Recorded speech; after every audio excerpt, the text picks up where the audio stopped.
It's Wednesday, September 5th. From our studio in New Orleans, Louisiana, my name is Harmon Dash. Welcome to Make It Fair. A few weeks ago, following a seemingly endless string of presidential ineptitudes, culminating with a horrifying response to the events in Charlottesville, Virginia, I called for the removal of Donald Trump from the White House via Section 4 of the 25th Amendment, where a president can be ejected from the Oval Office after the office holder has illustrated a clear inability to perform the job without having to go through the entire impeachment process.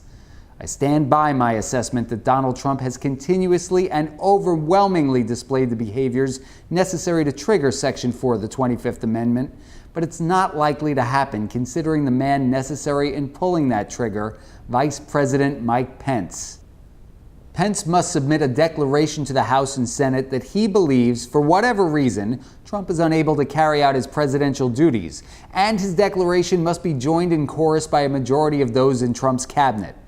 Even in the unlikely event that 13 of Donald Trump's 24 appointees would agree with the vice president's declaration, there is enough reason to believe that Mike Pence may himself be covered in Russia investigatory goo. While it remains to be seen just how deep in this goo Pence sits, his chance of surviving the whole Russia scandal and stepping into the role as president would likely be compromised to an insurmountable degree should he take the initial first step of removing Donald Trump from office.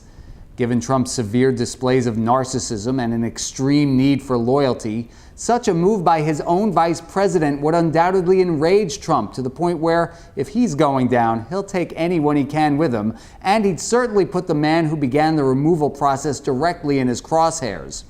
No, for Mike Pence, his best shot at survival would probably be that he sit quietly and wait for Donald Trump to be forced into resignation strictly over the heat and or findings of Bob Mueller's investigation alone. Of course, that doesn't guarantee Pence won't himself get chewed up and spit out by the Russia investigation, but you can be certain Pence won't have the courage to stand up against Trump under these circumstances. Nonetheless, Mueller's investigation is persisting. While many Americans are eagerly waiting to find out if Trump will be indicted for some or all of what the investigation finds, or completely exonerated for every allegation, it's clear we won't learn the totality of those findings until Mueller is ready to reveal them.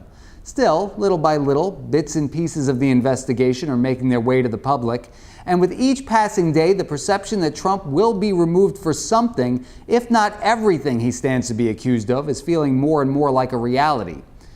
But if Trump ends up stepping down from the presidency, either by choice or by force, because it's been determined that he was elected with any degree of illegitimacy, shouldn't there be some alternative course of action other than just allowing Vice President Mike Pence to take over? And if Pence is removed from office because he too is up to his neck in all things Russia, should Paul Ryan simply be given the reins? And as I say that, there's reason to believe Ryan might also be drowning in Russia goo, which means the presidency would then fall to the next in line, the U.S. Senate's President pro tempore, Utah Republican Orrin Hatch.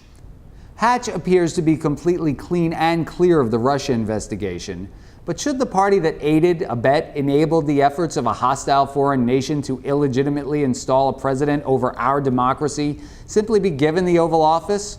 Or is there just cause for an unprecedented move, holding a special election for the presidency? Unfortunately, there is no constitutional remedy for correcting an illegitimately elected president. There have been federally ordered do-over elections in non-presidential elections for reasons ranging from impermissibly gerrymandered districts to results too close to adjudicate. And though a redo of a U.S. presidential contest has never happened before, it's not out of the realm of reasonability that a president elected by cheating should call for such an event. In fact, in 1976, a federal district judge conceded fraud might necessitate a rerunning of a presidential election on the grounds of equal protection. But that decision was handed down before the Electoral College rendered its vote, and according to legal experts, because a president is actually elected by the Electoral College, there is no recourse, even if after the electors' vote it's deemed the winner of the presidency only achieved the office by cheating.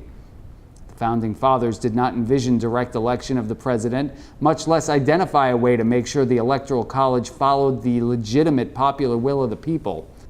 However, the Founding Fathers also couldn't have conceived of cyber warfare, where the possibility of cheating is more of a when it will occur, not if it will occur. This is why we need an amendment to our Constitution.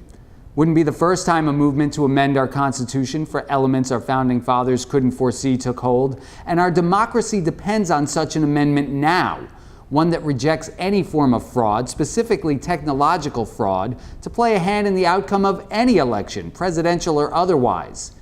Even if we could hold a special election, we'd also have to confront every move, every order, every appointment, every single illegitimate decision Donald Trump has made during his illegitimately gained presidency.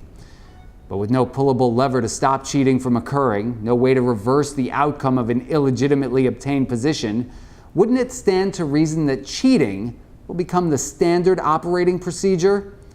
Sadly, the players in place now, the ones who could make an amendment like this a reality, likely have little interest in doing so.